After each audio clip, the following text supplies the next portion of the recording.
Hey, everybody.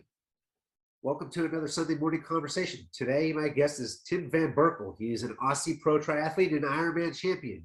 So it's actually 5 a.m. here, and it's 7 p.m. there. So I'm up nice and early. I'm going to go for my run after this. So thanks for tuning in, everybody. So how's things going, man? Yeah, good, thanks. Yeah. Whereabouts in the States are you? I'm in Atlanta. So I'm in the middle of debating. I'm going to decide this while we're talking, whether to go up to Chattanooga today to watch the race. And Yeah. How far of a car trip's that for you? just 2 hours. That's it. Okay, yeah, that's not too bad. Yeah. Yeah, I'm from the Midwest, so us doing long drives, like I just recently drove back up to Ohio, which was like a 11-hour drive. It's like nothing. That's normal to us people, and people look at us strange. I'm like, well, Chattanooga's only 2 hours. It's a day trip, you know. Yeah. It should be a good race. You should get up there and check it out. Yeah, it's got a good pro field. I've got about 20 other friends from the Atlanta area there, so it would be interesting. Yeah, nice. Just seeing if the storms are going to come through or not. Yeah. The weather's not good there, eh? No, not well. It's still fine now. So if I wanted to run before I went, I can, because I would mostly catch the run. It's because the swim will start at like 6:30 ish. So I would get there for the run, and I could do my run on the Tennessee Riverwalk. You've been there before, right? Not to Chattanooga. I've been to Atlanta. I'm trying to think what race I did there. I flew into Atlanta to go to Augusta. Yeah, Augusta. That's it. Yeah, I did that race. Yeah. That's a fast course. Yeah, with the down current swim. Yeah, it was cool. And it got real. I was in Colorado for like 6 months, and I got out there and it was like real humid. I can remember like kind of suffering a little bit it was real humid out there. Yeah, that's what the deep south is like in between mid-July and early September. Yeah. No, I remember enjoying it there. It was nice place. Stop chewing that. Sorry, my dog's chewing the couch. That's all right. Yeah. No, I haven't been back to the States for a while. I do enjoy the States. I used to spend a lot of time in Colorado there, and yeah, would love to get back there. What made you stop other than COVID? Well, yeah, COVID, and I've got a kid now, and I really struggle leaving him. I used to before I had a kid, I was spending 6 months in the States and 6 months in Australia, and then just when he came along, it just became less and less, and then COVID hit, and then I just kind of stopped traveling. And I'm kind of starting to get the itch to travel again, but it's just life, I suppose. It's just, I find it hard leaving him. And there's such a good race calendar here now in Australia and the Asia Pacific area. I just kind of no need to go over and race. Obviously, I would still come over for the World Championships in Kona, but yeah, there's just a good calendar of races here. I enjoy being home, and my family's here, and yeah. Do you still have the travel restrictions in Australia where you can't go in between the states? No, everything's opened up. Everything's back to normal. We just had our election on the weekend, so we've actually got a new government that's taking over. So yeah. Is it liberal or conservative? It's the Labor Party. They're more left wing, I suppose. Yeah, the Liberals are more conservative. Because I heard the last guy was kind of a putz. You know what? I actually didn't mind him. I thought he did a pretty good job considering. We've had a lot of bad stuff happen here with COVID and floods and bushfires and stuff, and I thought he handled it pretty well. But yeah, he's copped a fair bit of abuse for it. But I don't think the other guy's going to do a good job. But anyway, that's those bushfires. How close do they get to like people's houses? Yeah. Oh, yeah. A lot of houses. We lost a lot of houses. They were pretty bad. Very bad. A lot of houses got burnt. They even lost lives and stuff like that. But we recently had really bad floods, especially up this way where I live, where it's record-breaking floods. Like in this town near Lismore where I used to live, it was like it's broken the record there. It was like 2 meters over the levee there. It was like insane, like just crazy. And it just, even now, it still hasn't stopped raining. It's just been raining nonstop. And yeah, it's been real wet, weird weather here in Australia for especially this time of year. But yeah, climate change. Yeah, yeah, I'm a believer in it. So I mean, Yeah, we just had a crazy tornado up in northern Michigan where they don't happen, and it killed a bunch of people. So yeah. it's definitely different. So hey, so the last 2 years, you were, because of the travel restrictions, you were just limited to, what is it, Queensland? Yeah, so I was living in northern New South Wales, which is like near the Queensland border, and I've gone through some personal stuff in my life during COVID, and things have changed. But I've actually moved to Queensland now. I've bought a property up there, and I've lived here. I've moved at the start of the year, and things have been going well. Back into a good routine with training and starting to win some races again. So yeah, life's been good, and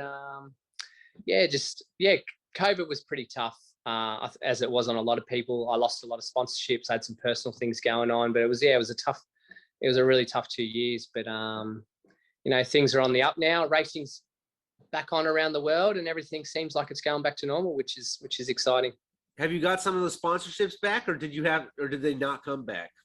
No, yeah, some of them came back, but it's nothing like it was pre-COVID. Like, it's pretty grim still, but I also hadn't really had any success racing wise since like 2016, 2017. So, this year's been a good year, and then hopefully next year I can have another good year, and then I can negotiate some better deals and keep the dream alive. But yeah, we'll see.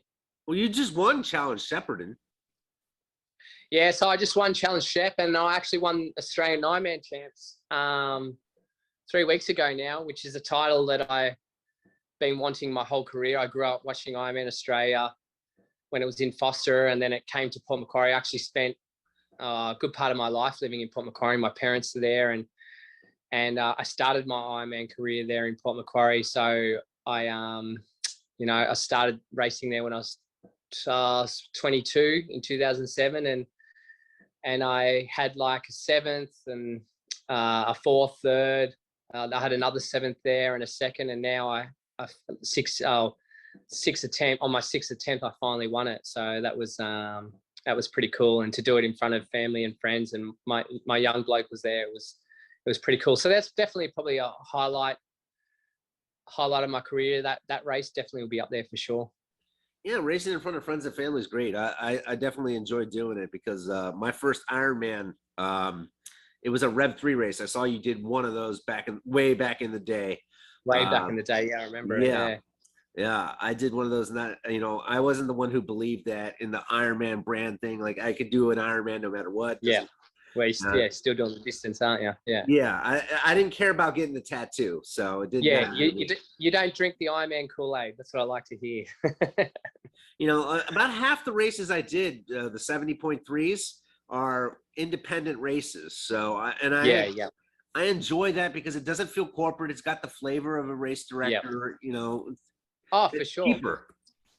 Some of the best races I've done have been like, not Ironman branded races, just, locally organized, and, different, challenge events, for example, and where, the town actually runs the race, and they're awesome races. Like, even though this is an Ironman branded race, Ironman Australia has a local organising committee, and they put a lot of effort into it, and all the volunteers are all local, and they really get behind it.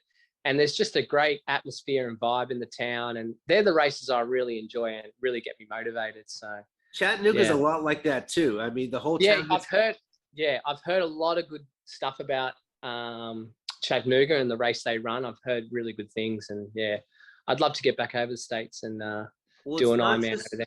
It's not just the Ironman and the 70.3. They have there's an Olympic there on the Chattanooga waterfront. They're just behind everything. It's a lovely town.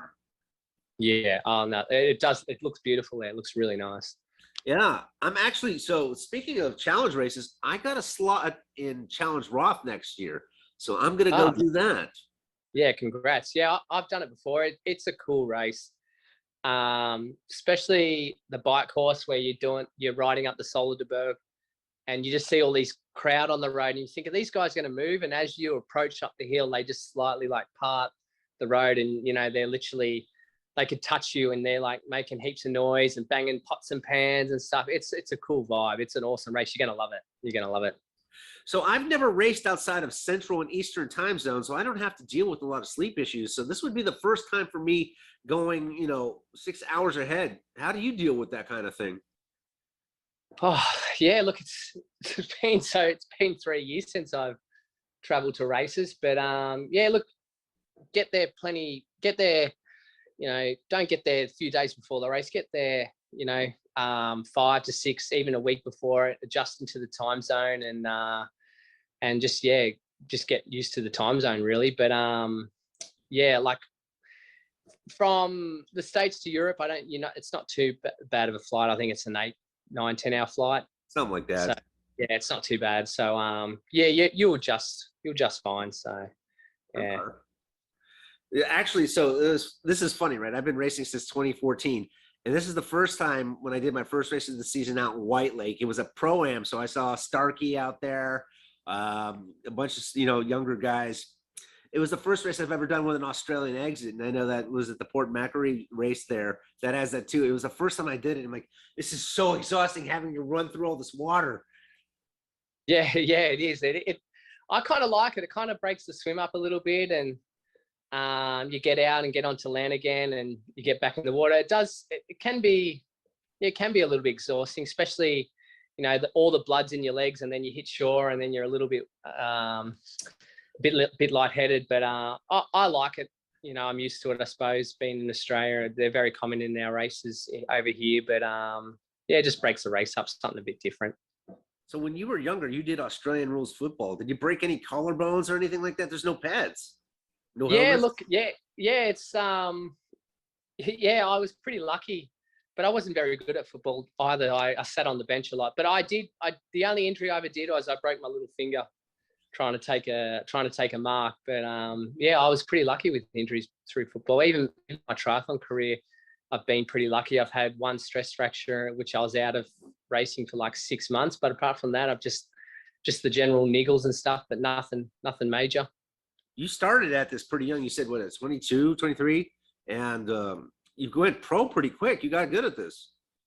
Yeah, look, I started, it took, like, I started pretty young, like 16, 17, but I would only do it in the summertime. And then when winter rolled around, I did no swimming, biking or running or anything. I would just go play football. So I stuck around like that for like maybe a good 3 years or so. And then once I got a coach, and he's like, oh, you got a bit of talent at this, you should think about making it your focus. And I was like, yeah, I was keen to do that. So he's like, well, let's get rid of the football. Let's just train through a winter. And, when summer rolls around, you're going to be really fit and see where you're at. And that's what I did. And I started doing the short course stuff, but I wasn't a very good swimmer when I was younger. So I wasn't good at the short stuff.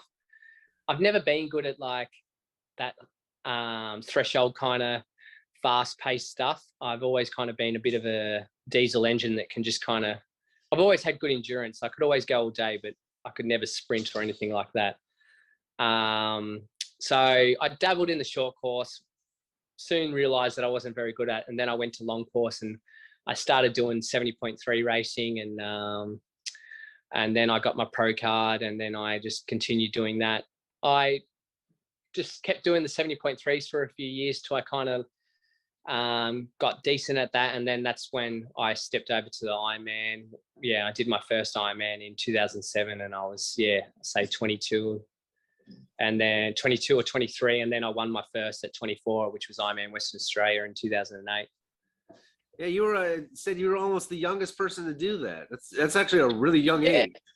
Yeah, at the time it was, but it's been broken now. Like, there's so many good, young, talented guys who are 23, 24. Look at Gustav Eden. He won the World 70.3 Worlds at 23 years of age, and he's just a beast now. And he's won Ironman as well. And he was one of the favourites for the World Champs in St. George. There's heaps of really good young guys. Kyle Smith, Daniel Beckengard. There's just a whole talented guys coming through now. So yeah, at the time it was one of the youngest, but yeah, it's obviously been smashed now. But yeah. And you put off going to Kona right away. Yeah, I didn't go to Kona. So I did my first Ironman at 23, and I didn't go to Kona till I was 30. So I kind of wanted to.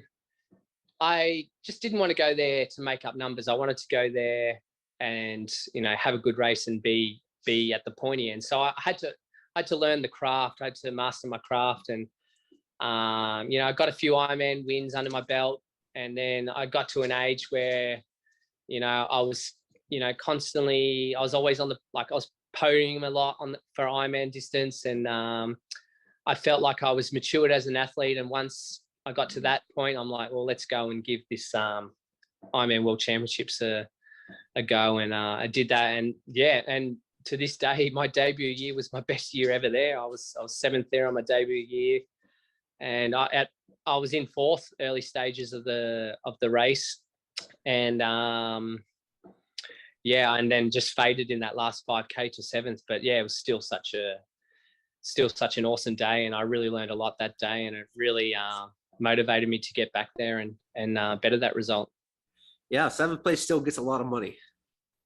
Yeah, well, once you being a foreign athlete, you get taxed 30%, and then once you pay for your flights, ACOM, and then your partner, and there wasn't much change left at the end of it. But in saying that, the year followed, and a few years after that race, a lot of my sponsorship doubled, and I started getting better sponsors and started getting looked after better at other races and stuff like that. So yeah, it was definitely a good result to add to my name.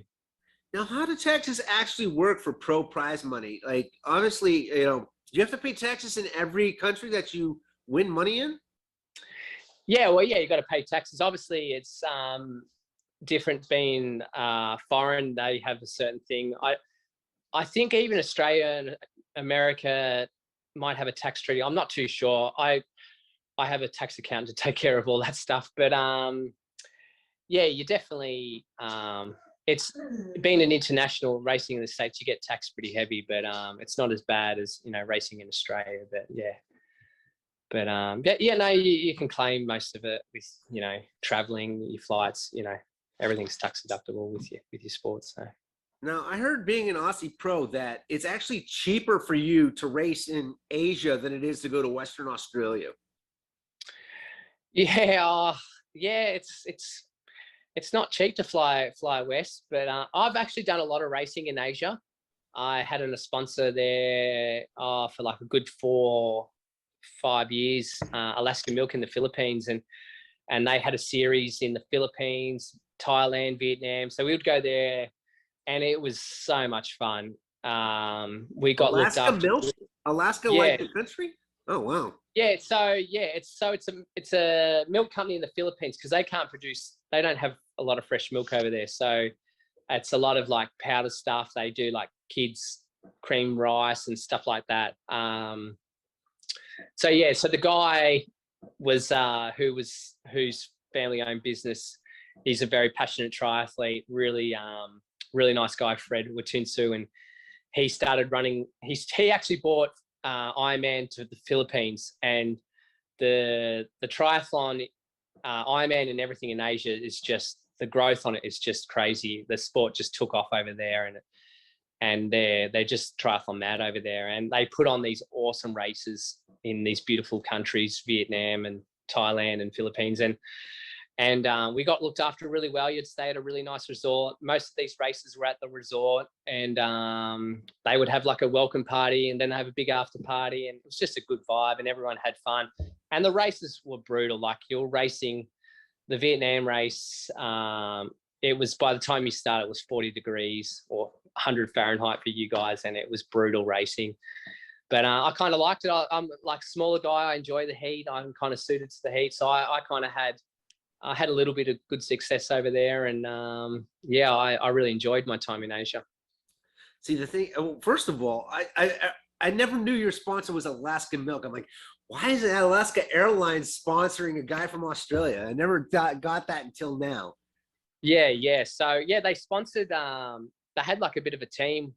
They sponsored a fair few athletes, and we would go around and we'll kind of like ambassadors, and we would do stuff with they would have like Alaska kids races, and we'd go hand out medals and do tri clinics with these young kids and stuff. And yeah, it was a lot of fun. It was good. Yeah, you know, the other thing about Asian races that freak me out about doing them is I've watched this show called River Monsters with Jeremy Wade in the past. I saw every episode, and I've seen some of the stuff in those rivers and lakes and stuff.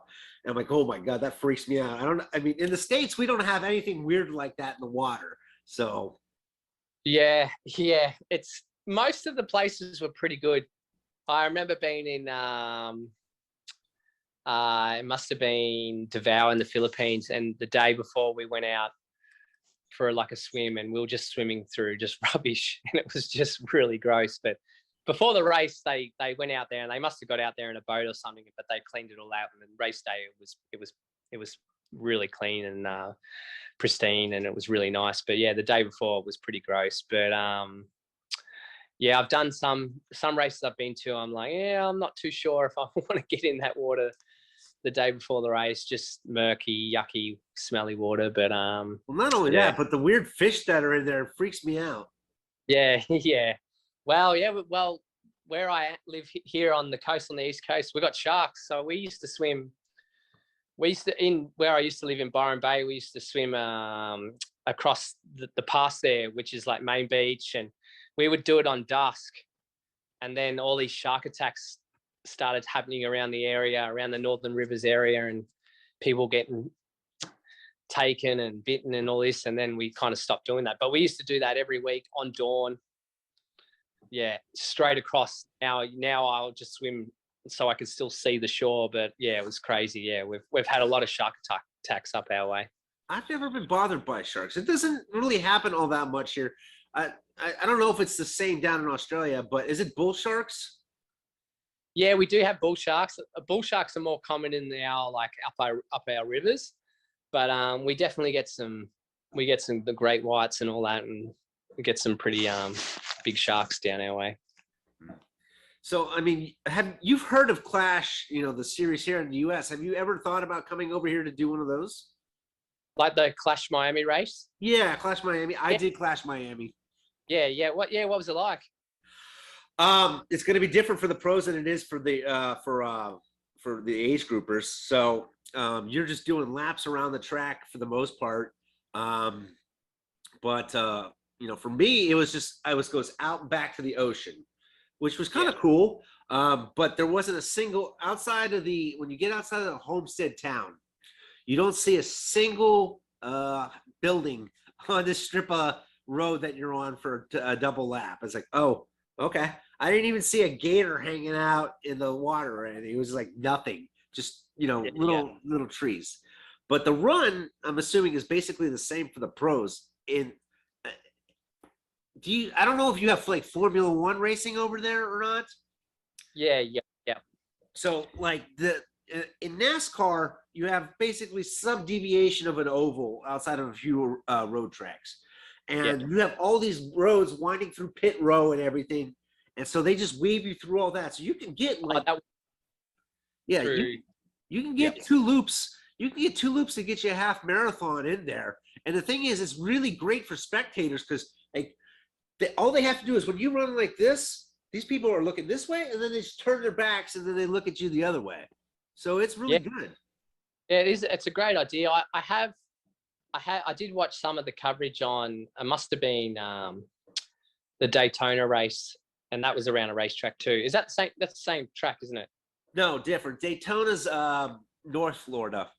Oh, okay, yeah. So I watched that, and it looked pretty cool.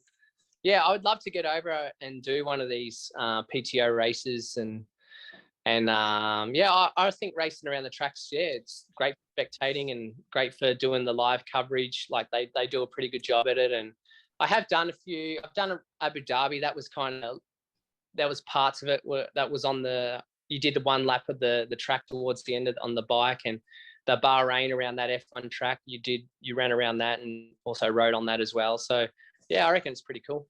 Yeah, I've actually talked to a lot of the pros at Miami and Daytona, and they said the interesting thing for them is the way that they treat the pros. Even like your back of the pack pros, they actually, you know, feel like they're treated like a human, you know, where Ironman doesn't. And so they've always said they like that about it. Yeah. I've heard well, it's an organization for the pros. So yeah, I'm sure they really look after the pros. You know, not all like Ironman in Asia were really good to the pros. They really looked after us, and you know, we're pretty lucky here in the Asia Pacific area. I know I don't have a bad thing to say. I get looked after pretty well from Ironman here in Australia, and but I'm not too sure what it's like else. But yeah, it's nice to get treated like a professional, I suppose. You know, well, hey man, let me get you out of here on this one. What's your future like? What do you plan on doing, and how long do you plan on doing this for? Yeah, really good question. Honestly, like after COVID and, you know, no racing, I lost a lot of sponsorship. Things were looking pretty grim, and I was like, I was looking for a job. I thought that, you know, I'm 37, I'm 38 this year, and, you know, maybe it's time to hang it up and get a real job and maybe go back to my trade or do something. But I'm just like, you know, I've still got a few sponsors left. Let's give these next 2 years a real good crack and see where we're at. And I started working with a new coach, and I've kind of got this newfound love for the sport again, and I'm really enjoying the process. I'm enjoying what I'm doing, and I'm enjoying racing again. And, you know, I've just got a better outlook on life, and I'm in a better headspace. So I really hope to keep continuing. I've got sponsors up till end of next year. I'm hoping to have, you know, a good year this year and a good year next year, and keep going with triathlon. I still, like, I'm turning 38, and I still feel fit. I still feel strong, mentally strong. I'm still putting out, you know, good numbers on the bike, and I'm always improving. So I still think, you know, that I still got a really good race in me. So I'd like to try to keep going for another 4 years at least. You know, there's guys, T.O., Jan, they're all like 40 now and still going. So I'd like to go to at least I'm 40. This year I've actually started coaching. I'm coaching a few guys, and I've actually started working with the pro as the last couple of weeks. So I'm really enjoying that side of things as well. So I kind of see me, after I retire, stepping into a bit of a coaching role. I never thought I would like coaching, but I'm actually enjoying it. So yeah, maybe continue in the sport and then start coaching. Sweet, man. All right, thanks, Berks. I appreciate it. Have a good night. Thanks for the chat, mate. Yep. All the best. We'll hopefully see you in a race in the States soon. Yep. Thanks, man. Cheers, mate. Bye.